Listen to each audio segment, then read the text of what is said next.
right. Woo! All right, let's get started. If you can take your seats.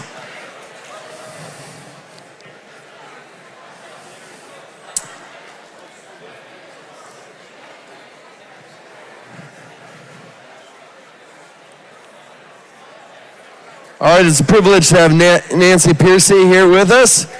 So let me just read. Nancy Pearcey is the author of The Toxic War on Masculinity, How Christianity Reconciles the Sexes, as well as Love Thy Body, The Soul of Science, Surviving Leonardo, Finding Truth and Total Truth. She's a professor and scholar in residence at Houston Christian University. She has been quoted in the New Yorker and Newsweek, highlighted as one of the 5 top apologists in Christianity Today, and hailed in The Economist as America's preeminent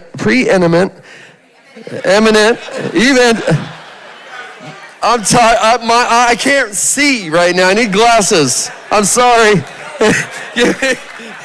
We're almost done. Okay. Yeah? This is the first time I've ever worn glasses on stage. I'm sorry, Nancy. This is just inappropriate.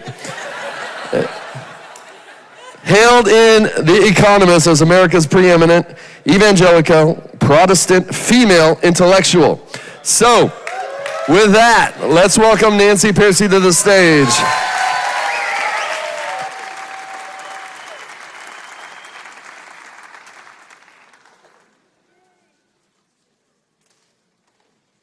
Thank you so much. Thanks for that introduction.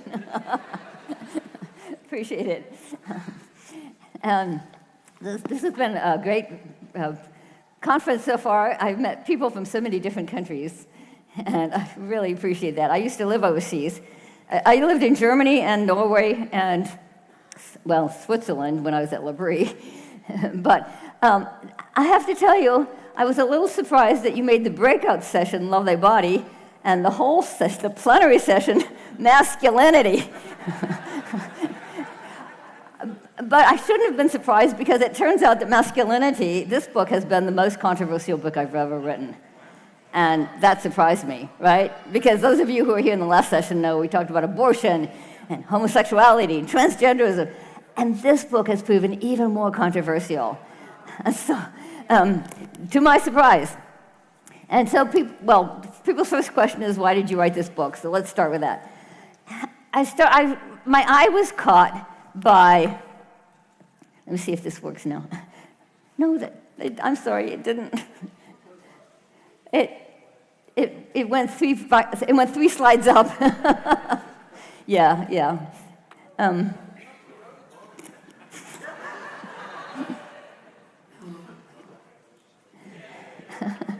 I think this is supposed to work, though, okay, well, anyway, my eye was caught by how it has become socially acceptable to be very harsh against men. So the Washington Post, an article titled, "Why Can't We Hate Men?" I thought, really? In a mainstream publication like that? Huffington Post editor tweeted, #KillAllMen. It was supposed to be funny. Speaking of humor, you can buy T-shirts that say, "So many men, so little ammunition." And even books have appeared with titles very blunt, like "I Hate Men, No Good Men, and Are Men Necessary?" And what surprised me is that even some men are attacking, wrong way. Some men are attacking, guys. Men are attacking their own sex. A fairly well-known book author wrote, "Talking about healthy masculinity is like talking about healthy cancer." And you probably saw this one because it was in the news just a few months ago. James Cameron, the director of Avatar, said testosterone is a toxin that you have to work out of your system. And even very young boys are under attack. This was an Australian tabloid that featured this cover with what? What ideology calls a 6-year-old a potential monster and says we must stop this menace. A psychotherapist who writes for the Wall Street Journal says, in my practice as a psychotherapist, I've seen an increase in depression in young men who feel emasculated in a society that is hostile to masculinity.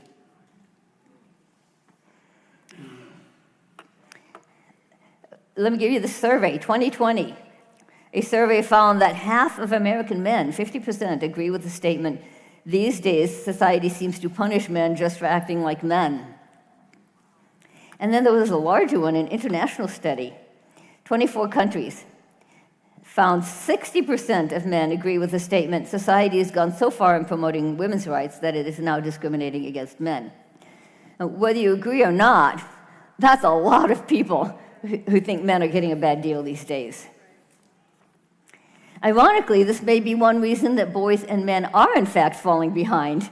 Boys are falling behind at all levels of education. It starts in kindergarten. They don't have the same fine motor control that girls do, so they can't use the scissors as well.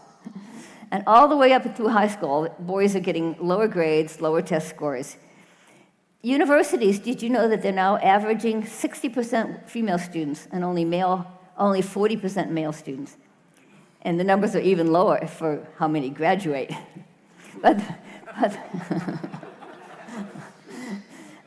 I teach at Houston Christian University. When I came here 12 years ago, we were 70-30. And so we have tried to attract more male students by starting a football team, and opening an engineering school for more STEM subjects. So now we're almost at the 60-40. We're almost at the average. But more women than men are going to graduate school and even professional schools like law and medicine. Books are coming out with titles like The War Against Boys, The Boy Crisis, The Trouble with Boys, Why Boys Fail. So we're failing to nurture boys, and then we blame them for their toxic behavior.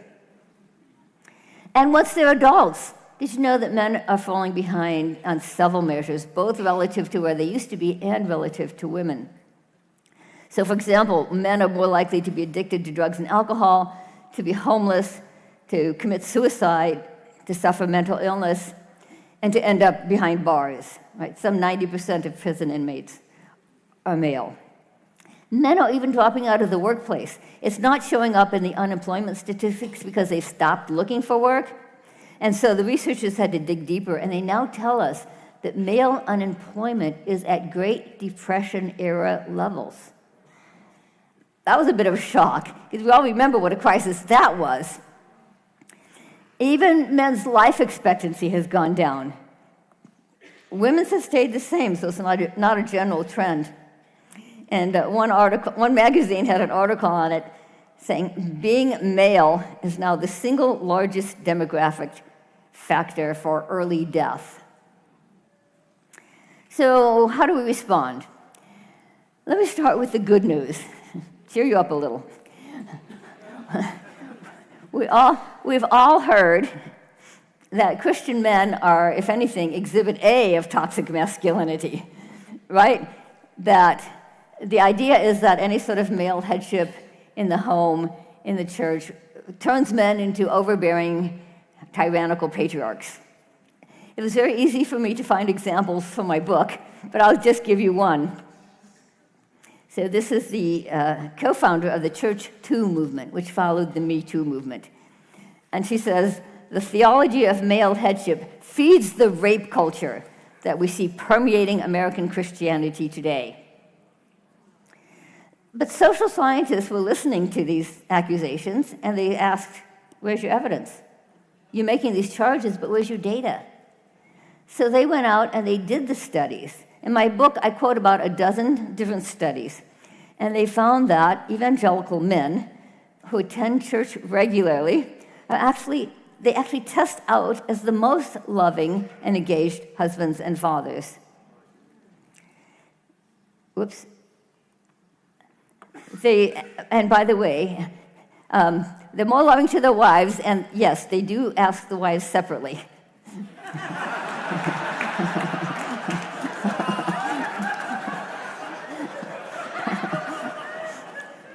have to say that because I actually get pushback on that. Oh, yeah, of course she said she's happy. Her husband's sitting right there. They are more engaged with their children. They spend 3.5 hours more per week than secular men. They actually have the lowest rate of divorce, 35% lower than secular couples. And surprisingly, they have the lowest rate of domestic abuse and violence of any group in America. One of the nation's top marriage researchers who did the largest study on this is a sociologist named Brad Wilcox at the University of Virginia. To give you a sense of his stature, he writes in places like the New York Times. And so this is a quote from a New York Times article. He said, "It turns out that the happiest of all wives in America are religious conservatives." They're focusing on the wives, of course, because the assumption is that these males are overbearing and oppressive. No, the happiest of all wives in America are religious conservatives.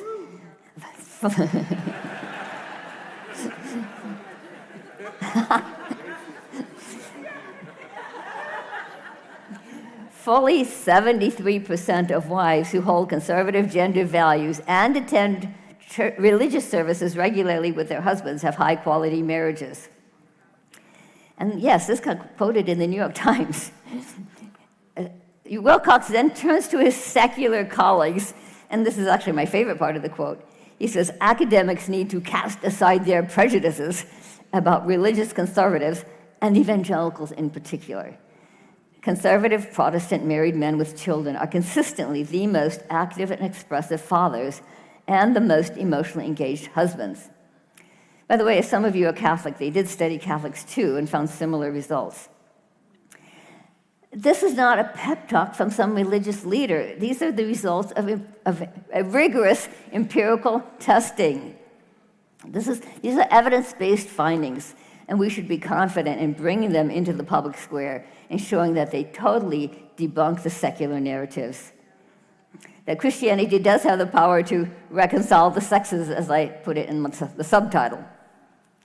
But we also should need to bring this into the churches as well, because I had to go digging in the academic literature to find this.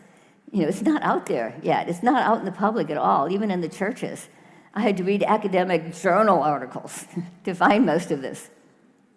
But the pushback I often get is, haven't we all heard that Christians divorce at the same rate as the rest of the world?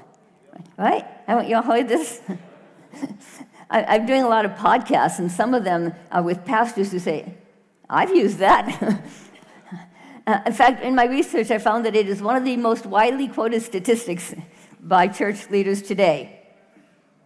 So the researchers went back to the data, and they made a very crucial distinction between evangelical men who actually attend church regularly, who are actually committed and authentic in their faith, versus nominal evangelicals. By the way, my students don't even know what nominal means, so I tell them N-O-M is Latin for name, so it means in name only. And so on a survey, nominal men might check, say, the Baptist box, for example, but they attend church rarely, if at all. Nominal men test out shockingly different. They fit all the toxic stereotypes. They're actually less engaged with their children. Their wives report the lowest level of happiness. They have the highest rates of divorce, higher than 20% higher than secular couples. And then the real shocker is that they have the highest rate of domestic abuse and violence of any group in America. So to quote Brad Wilcox again, this time from Christianity Today, "The most violent husbands in America are nominal evangelical Protestants who attend church infrequently or not at all." And the emphasis on "the" is his. That's his emphasis. The most violent. So it seems that nominal men are men who sort of hang around the fringes of the Christian world just enough to hear the language of things like headship and submission, but not enough to learn the biblical meaning of those terms. And so what they do is they infuse those words from meanings that they pick up from the secular world.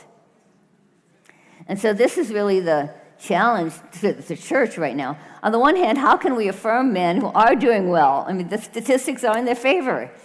One of my graduate students at Houston Christian University was the head of a women's ministry at a very large Baptist church in Pearland. And she said, on Mother's Day, we hand out roses and tell mothers they're wonderful. On Father's Day, we scold the men and tell them to do better. And so my book says no more scolding. We need to encourage and affirm and support men who are doing well. And let them know that the more closely they follow Jesus, the better husbands and fathers they are. And then we have the challenge of how to reach out to these nominal men who are at the fringes, right? And how can we draw them in and disciple them better to help them to realize that the script they're living out is a secular script and not a biblical one. So what about the secular script? What is the secular script for masculinity? Well, let me start again with good news. A few years ago, an anthropologist conducted the first ever cross-cultural study of concepts of masculinity.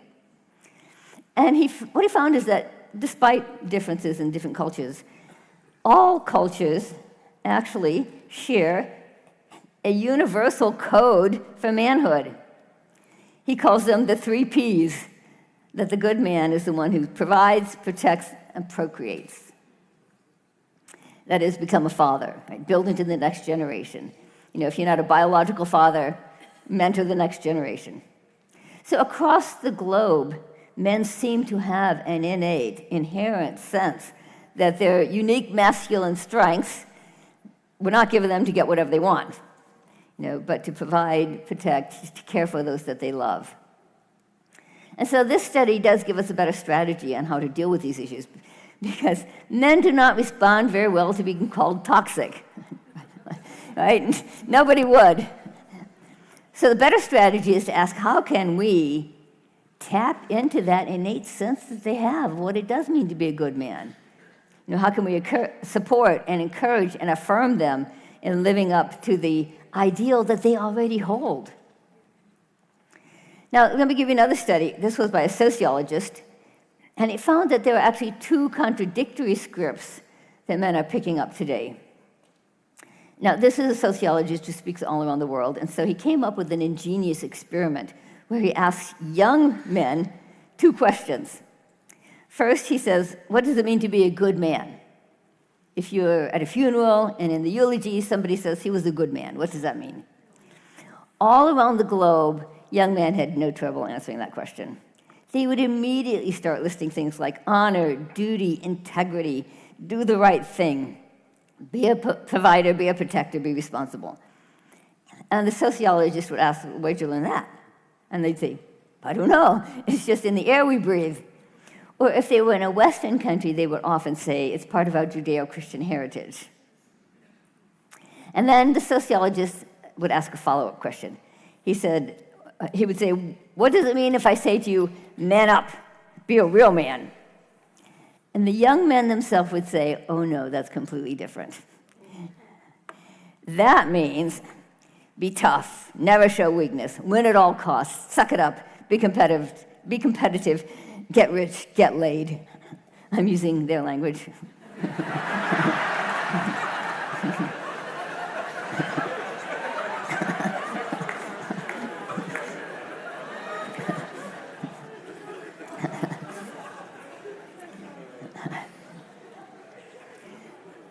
So do you see the conflict here? Around the globe, men do have an innate, inherent knowledge of what it means to be the good man, but they also feel cultural pressure to follow the script of the quote-unquote real man, which includes very different traits. And not all of them are bad. I mean, we do want people to hang tough at a crisis. But if it gets disconnected from the moral ideal, it can slide into things like entitlement, dominance, misogyny, and so on. What we might call the Andrew Tate phenomenon, right? Fast cars, fast money, fast women. In fact, in response to the boy crisis, we are seeing a growing trend of boys now who are reaching out to influencers, online influencers like Andrew Tate, or let me give you another one in case you haven't heard of him. Myron Gaines has been heralded in the New York Post as the new Andrew Tate. So if you haven't heard about him, he's becoming rapidly quite popular. His program is called Fresh and Fit. So, okay, young men know this one. At any rate, his tagline is, "I help men transform from simps into pimps." And he actually wrote a book in which he says all relationships between men and women is basically prostitution. All men are Johns, all women are whores. A former graduate student of mine now teaches in Dallas at high school level, and she emailed me and she said, "All my male students are fans of Andrew Tate. They're even using Andrew Tate quotes in the yearbook." I said, "Where do you teach?" "At a classical Christian school." That surprised me. So the next question is, where did this secular script for masculinity come from? Many people assume that the negative rhetoric around men started, say, in the 1960s, second wave feminism, but actually it began much earlier. We have to go all the way back to the Industrial Revolution. Because before that, most men worked with their wives and children all day on the family farm, the family industry, the family business. And so the cultural expectation on men really focused on their caretaking role. In fact, surprisingly, most literature on parenting and child rearing was addressed to men, to fathers.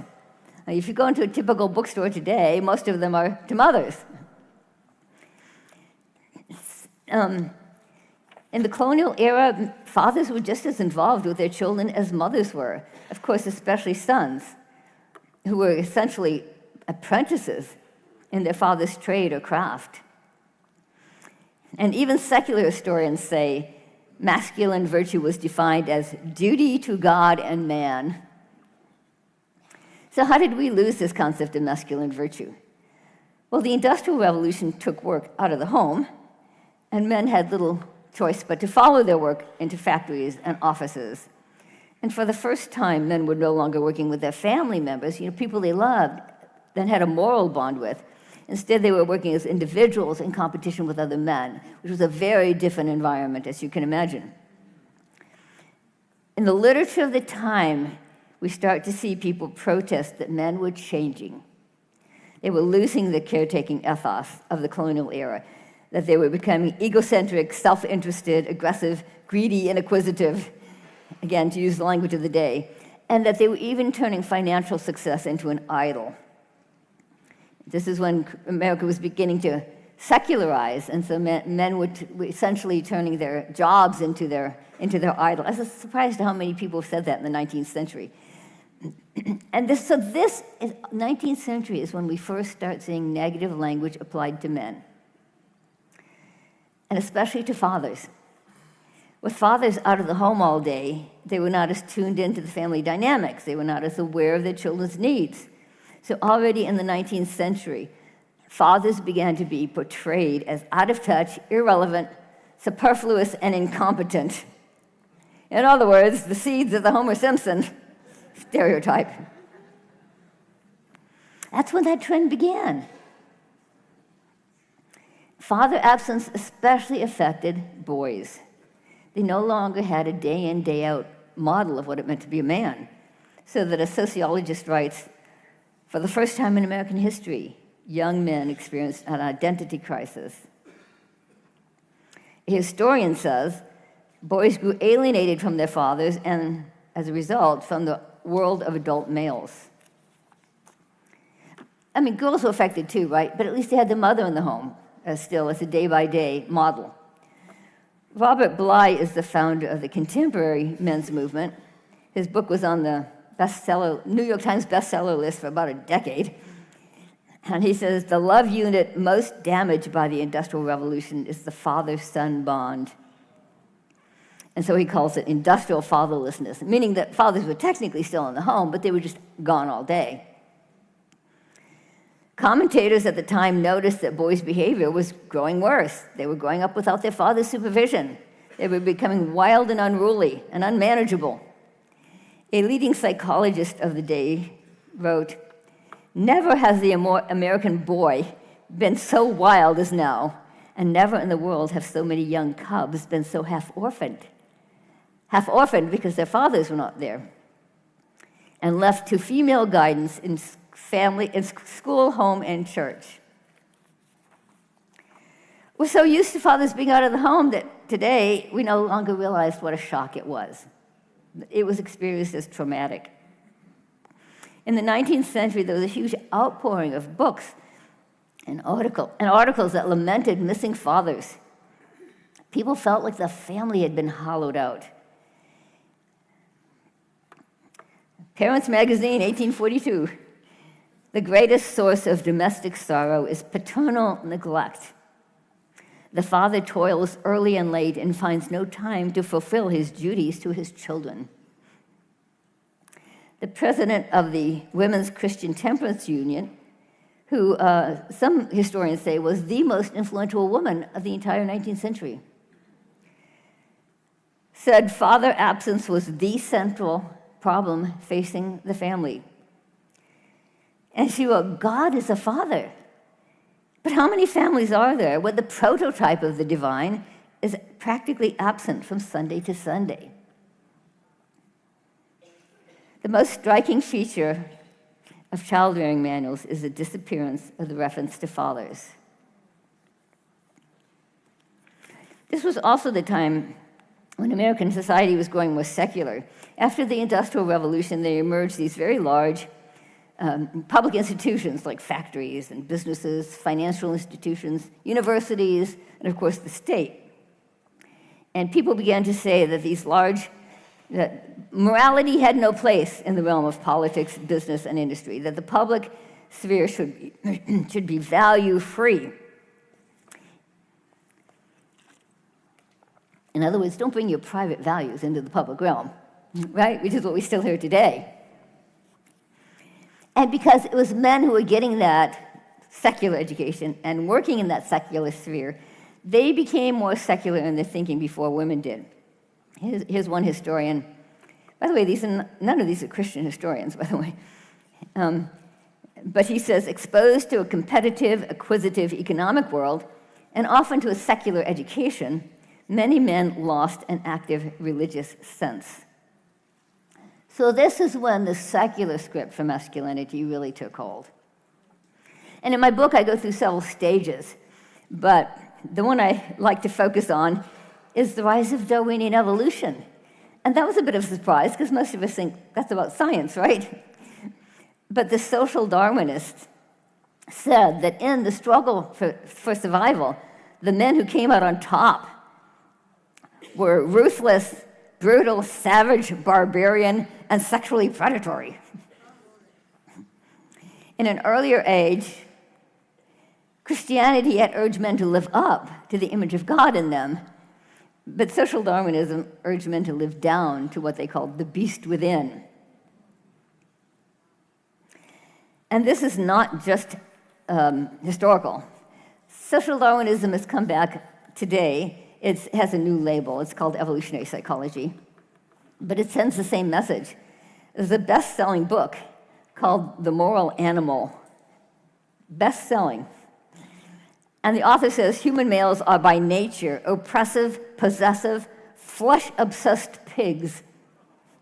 Giving them advice on how to have a successful marriage is like offering Vikings a booklet titled How Not to Pillage. I thought, how does he get away with being so negative? He's more negative than the most, angry feminist. An older book was just reissued that has similar message, Men in Marriage. Men are by nature violent, sexually predatory, and irresponsible. Their greatest yearning is not for wife and family, but for the motorbike and the open road. The male group escape to a primal mode of predatory and immediate gratification. Are you seeing the origin of the Andrew Tate phenomenon? There's a history here. Serious books were written saying, this is what men are by nature. And the Andrew Tates are just popularizing it. The ideas that fuel the manosphere, the red pillars, the red pills, and the black pills, and all the other pills. This is where it comes from. Serious intellectuals write this way. I mean, have you read George Gilder's book?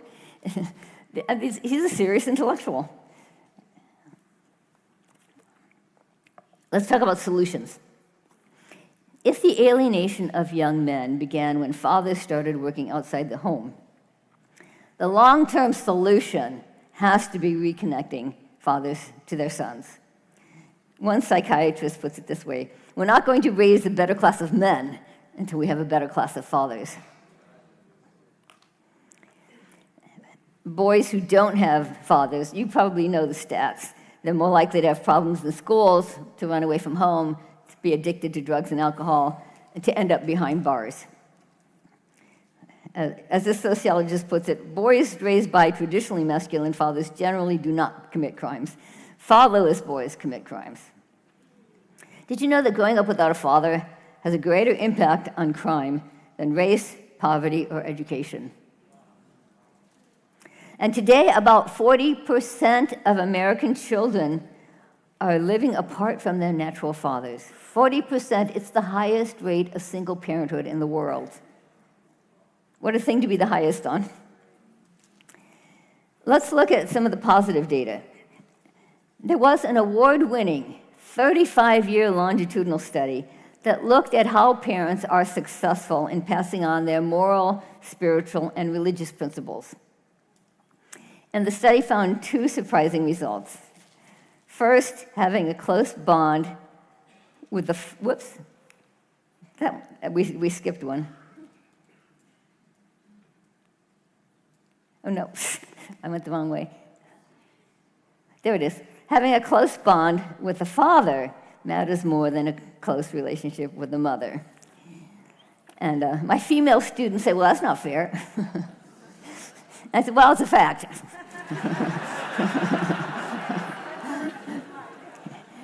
Mothers do have an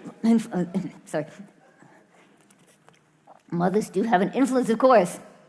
But if you looked at the stats, if the father is a committed Christian, the children are much more likely to follow him into the faith. Fathers wield influence whether they want to or not. Secondly, though, the relationship with the father must be warm and close and loving. If the father is a pillar of the church, a moral exemplar, has perfect theology, but he's perceived as cold, distant, and authoritarian, the kids will not follow him. And another study, I thought this was interesting, that there was a similar study from a purely secular point of view that was looking at how to raise masculine boys. And it found the same thing. It said a father's own masculinity was irrelevant, whether he was more macho or more gentle. It said the closeness, his warmth and closeness with his son was the key factor. So if a boy has a close, warm, loving relationship with his father, he will end up with a secure, stable, healthy sense of masculinity. Now, what about practical solutions? We can't exactly go undo the Industrial Revolution, but can we tweak the workplace so it's more father-friendly? We talk about family-friendly workplaces. Well, often people interpret that as, helping mothers. So that's why I say father-friendly. Are there maybe ways to have more remote work, part-time, hybrid, flexible hours? There was an article, a study done by Harvard. It's not in my book because it just came out. Harvard University found that during the pandemic, 68% of fathers said that by working from home, they got closer to their children, and they don't want to lose that. Isn't that cool? Yeah. And by the way, it was reported in the New York Times, which also surprised me. So men are saying that they would prefer some kind of flexible work hours, hybrid arrangements, and so on. In fact, in one study, there's a meta-study, 70% of fathers said that they would prefer flexible hours even if it meant taking a pay cut. The time with their family was more important. They don't usually say it in the workplace because they're afraid of the stigma, right? That you're not committed enough. But on an anonymous survey, they will say that. Of course, we have to get corporations on board as well. So I did include in my book some quotes from CEOs who said, actually, during the pandemic, we found that remote work works. It works pretty well. So this is a quote from Zillow, the CEO. He said, "We were always a little hesitant about remote work, right? Our bias against working from home has completely exploded. The company was not seeing any discernible drop in productivity." And finally, what about boys who don't have a father? Do you know, policies work for them too. Research has found that father substitutes can have a huge impact. Grandparents, uncles, teachers, coaches. Coaches have a particularly strong influence on a lot of boys, and church youth pastors. What does that mean? That means that toxic behavior in men and boys is a problem that virtually all of us can contribute to solving. We all have a way of a place to have an impact on the boys that are in our lives. Thank you very much.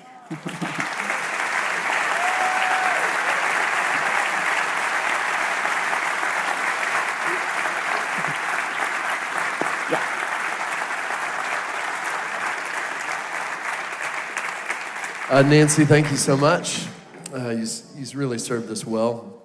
I read this book, I think 9 months ago. I just thought, oh my goodness, this is such an important topic, because as a pastor, I see so many men in our congregation a little bit clueless on how to be a man and not really kind of walking, stepping back from taking their role as a man and walking with confidence. So I think your book is timely. I think it serves us well, and your talk served us well. We're going to just ask a couple questions. We can't ask questions for too long because we have dinner problems. So we can't feed 500 people quick enough. So, do you have a question? Yeah. All right, come on, Alan. Yeah, Nancy, just to encourage you as well, I'm busy taking 25 men through your book currently. They actually met this morning, so I sent them a little photo and said, we're with the author herself. But we're about 4 chapters in, and it's been fantastic. Thank you so much. Thank you. My question is that it's not easy, but it's kind of straightforward with a man who is using and abusing male headship, to actually confront him and say, you've totally missed the spirit of this. Actually, in that group, there's a couple of men who've been deeply convicted that they've actually not been following Jesus as heads of their home, and have been abusing those teachings, and there's been repentance and confession, and that's been excellent. Wow. It's a little bit more tricky for men who have been more passive and have felt intimidated, and perhaps have wives who have experienced toxic masculinity, who are like, man, you're not the boss of me. Don't. How would you encourage us to help passive men to be servant leaders in their home? Yeah, that is a good question, because I think we put more emphasis on the men who are being toxic. Since you're only 4 chapters in, I will tell you that I do have two chapters on abuse in the book. Since nominal Christian men test out as the most violent husbands in America, clearly I had to address that. Otherwise, it would look like I was sweeping it under the carpet. So I do have 2 chapters at the very end on abuse in Christian homes and how the church can respond more effectively.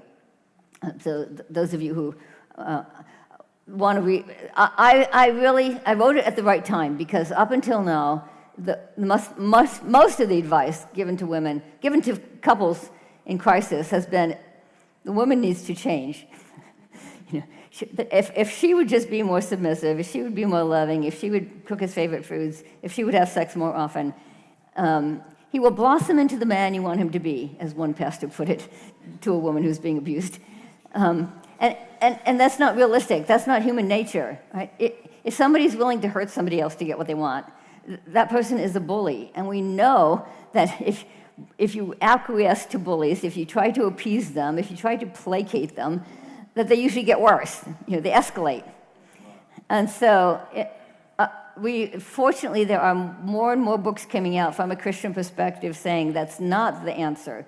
The answer is what Jesus gave us in Matthew 18, which is if somebody's genuinely sinning, you confront them. And if they don't listen to you, you bring some witnesses. And if they don't listen to them, you bring it to the church. And if they don't listen to them, that may be time for church discipline. So fortunately, there are more and more books, and you find all the best books in those 2 chapters. I made sure I cited them all so that it would be a good resource for people who need books on the subject, and by both Christian and non-Christian authors. But you've got me a little bit, put me on the spot a bit, because I didn't really deal much with passivity as a problem. I do mention that there's 2 sides that you can go off the rails. Being overly assertive and aggressive and dominating others versus being passive. But I didn't really deal with it much because I guess because most of the books are written for the other group.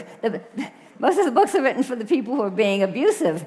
They're the ones who need help, who go to counselors, who go for pastoral counseling, and so on. I really didn't run into very much on what you do if a man is being too passive.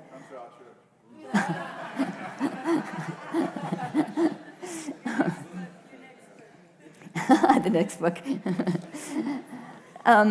So, yeah, I might not have a ready answer for you right now. I'll think about it, though.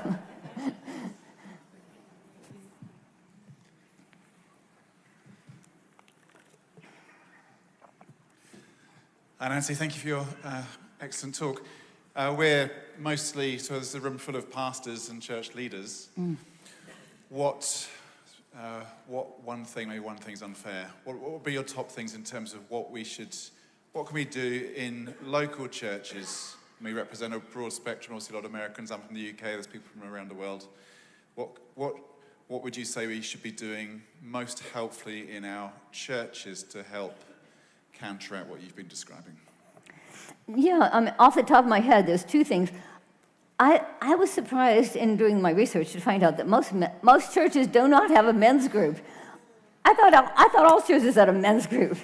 They all have women's groups, but most churches don't even have a men's group. So let's start there. Let's have men's groups in our churches. Let's have a way of mentoring, teaching, nurturing, supporting men. And start with some of this data, right? The data on how Christian men who really live out their faith are much more successful in their marriages and their families. That should encourage men. There is a website called Church for Men, which you might like. It has sort of practical things, and from simple things like have a more masculine decor in your church. Don't have pretty pink things,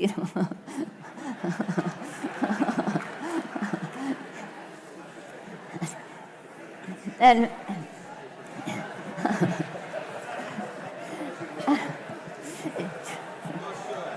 so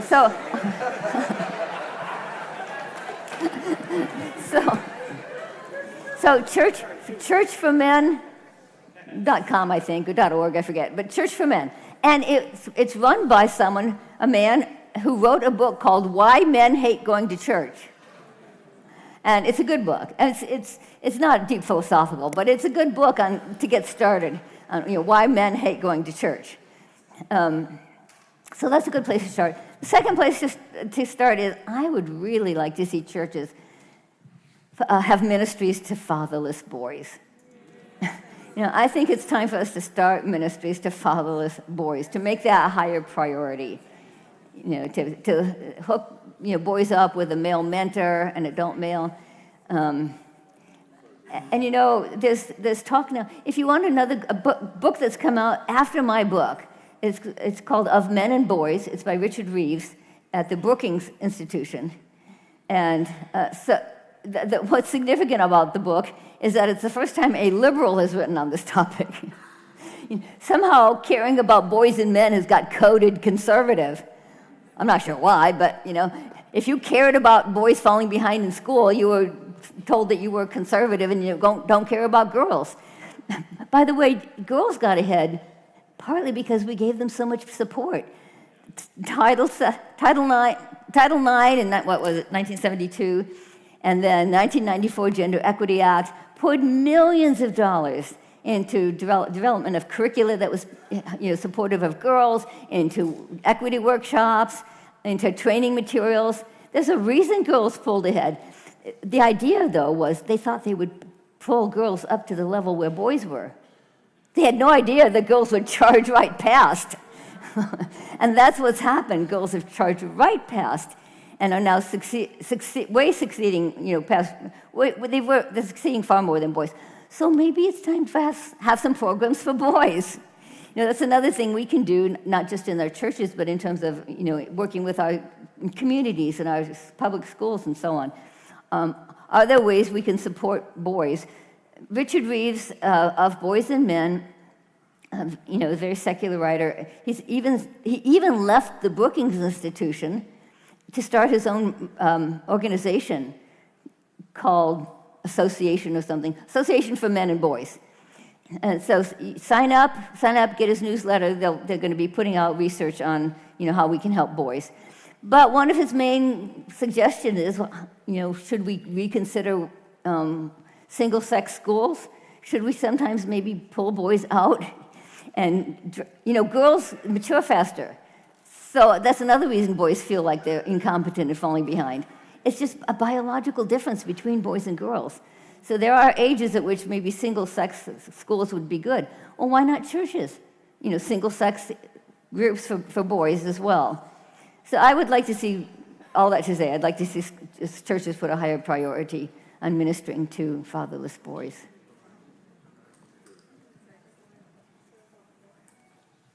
Nancy, so enjoying this. We experience that the educational system and the opportunities that women are given nowadays, particularly I'm thinking of 20-year-olds, which is a very positive thing, is impacting the way, so it's the feminist kind of worldview, is impacting how they relate to the issue of headship, and they struggle with that. Have you got any comment on that subject and how we help women, as well as men being good men, how do we help women appreciate that? Because I see that there's a kind of, or at least in the churches I'm involved in, there's a push against headship. I'm seeing it as a positive, Christ-like, loving headship. Have you got any comment on that and how we help women as well as men grow positively? Well, certainly if you give a biblical view, it will be more attractive to women. I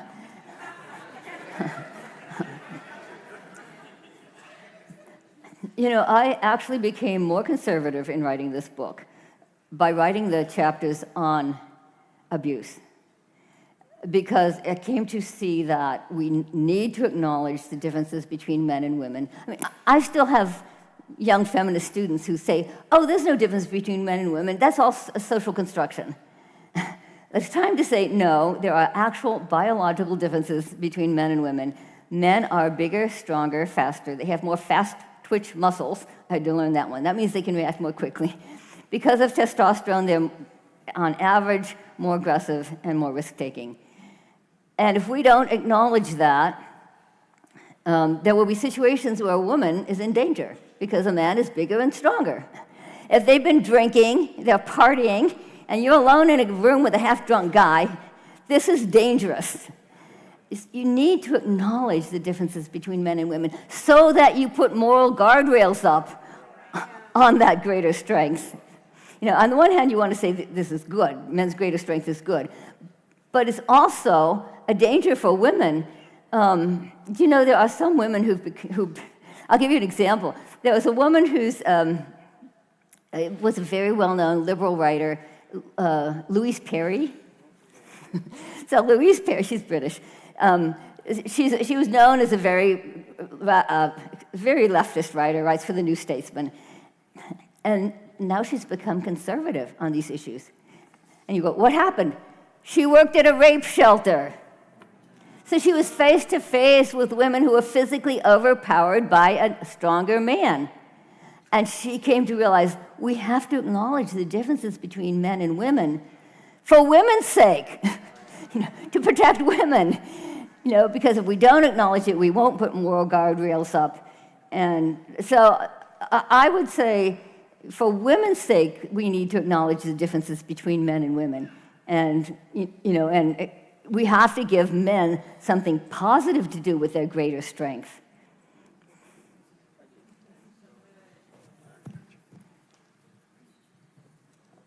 Nancy, thank you so much for your talk.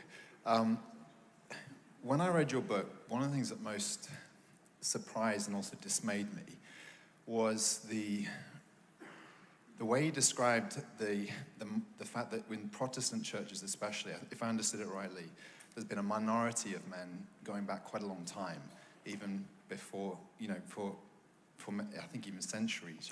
Hold on, it's not coming, your voice isn't coming all the way to the front. So can you... The fact that in Protestant churches in the West, there's been a minority of men in those churches going back a long time even, and that seems to be a particular problem.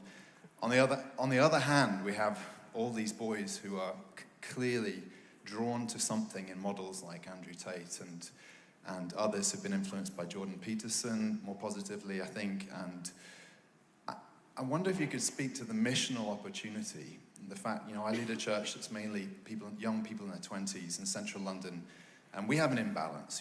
There are fewer men than there are young women. It's a massive problem when it comes to singleness and the prospect of marrying, and it really hurts me as a pastor to see this and just think, how do we begin to reach boys and young men in our culture and draw them to Christ? And I wonder if if you have any advice or seen good examples of the missional opportunity to begin to turn the tables there and reach men for Jesus.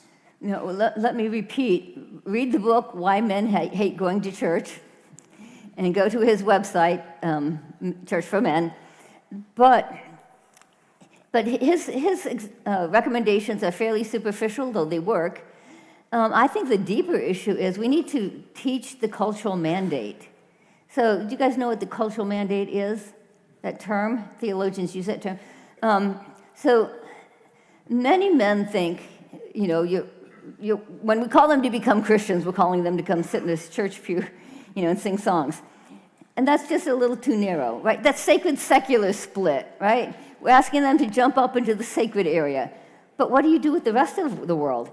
Well, the theologians use the term cultural mandate for the verse in Genesis that says, when God creates human beings, right? He's created the universe, he's created the animals, he creates the first human couple. What is the first thing he says to them?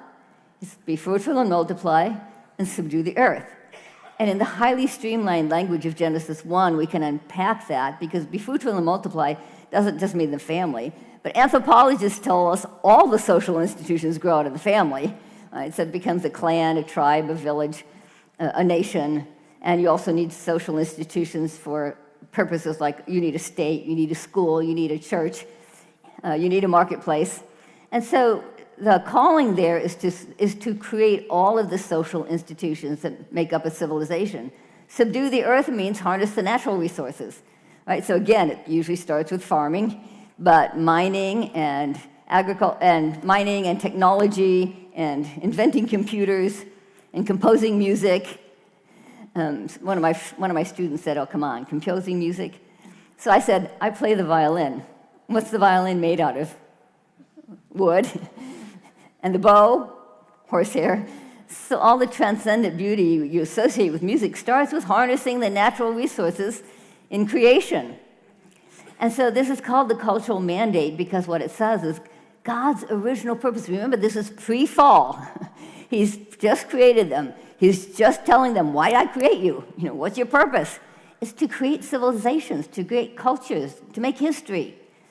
And so I think this is a much richer understanding that is especially important for men because it fulfills their drive to accomplish, to achieve, to have an impact. So I think we need to get out of the sacred-secular split and show how God's truth is true for the secular, so-called secular realm as well, and that when they are doing their jobs, when they're doing their vocations, when they're building up their community, that's obedience to God because it's obedience to the cultural mandate. And so I think that richer vision is going to attract men, if we can recover the teaching on the cultural mandate.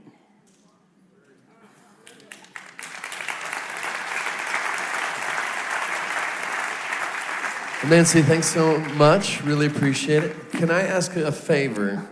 There's so many churches represented here. We want to do well in raising men that are biblical men walking in the purposes that God has for them, not the toxic version that the world has rejected, doesn't want anything to do with, but men who actually created in the image of God to fulfill their purposes.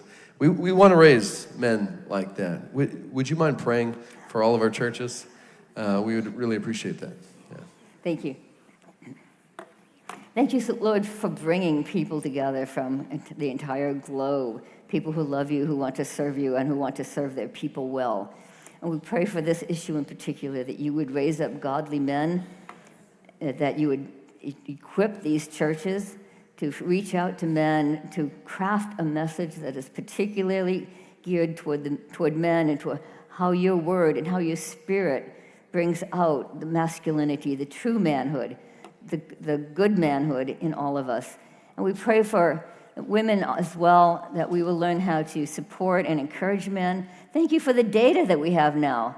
That we can actually go beyond just sort of emotional pumping people up, but we can actually bring them good, solid empirical research. And knowing that following your way, your word, and your teachings will actually make our marriages better, make our families better, and most of all, make our men stronger, better, and more loving in their families and in their churches and their communities. We thank you so much for the power of your Holy Spirit that makes this all possible.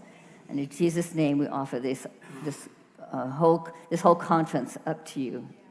Amen. Thank you. Thank you so much. Thank you so much, Nancy. That was so helpful. Woohoo! Oh, all right.